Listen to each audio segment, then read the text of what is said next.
Sarah lived to be 127 years old. She died in Hebron in the land of Canaan, and Abraham mourned her death. He left the place where his wife's body was lying, went to Hittites, and said, I am a foreigner living here among you. Sell me some land so that I can bury my wife. They answered, Listen to us, sir. We looked upon you as a mighty leader. Bury your wife in the best grave that we have. Any of us will be glad to give you a grave so that you can bury her. Then Abraham bowed before them and said, If you are willing to let me bury my wife here, please ask Ephron, son of Zohar, to sell me Machpelah cave, which is near the edge of his field. Ask him to sell it to me for its full price here in your presence so that I can own it as a burial ground.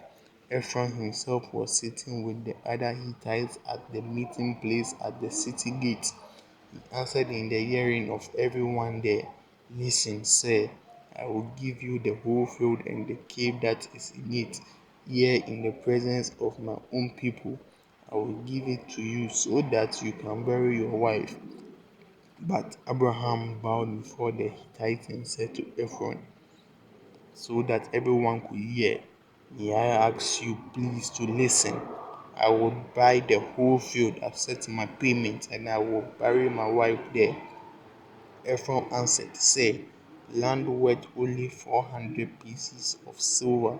What is that between us? Bury your wife in it. Abraham agreed and weighed out the amount that Ephron had mentioned in the hearing of the people. 400 pieces of silver, according to the standard weights used by the merchants. That is how the property which had belonged to Ephron at Machpelah, east of Mamre, became Abraham's. It included the field, the cave which was in it, and all the trees in the field up to the edge of the property.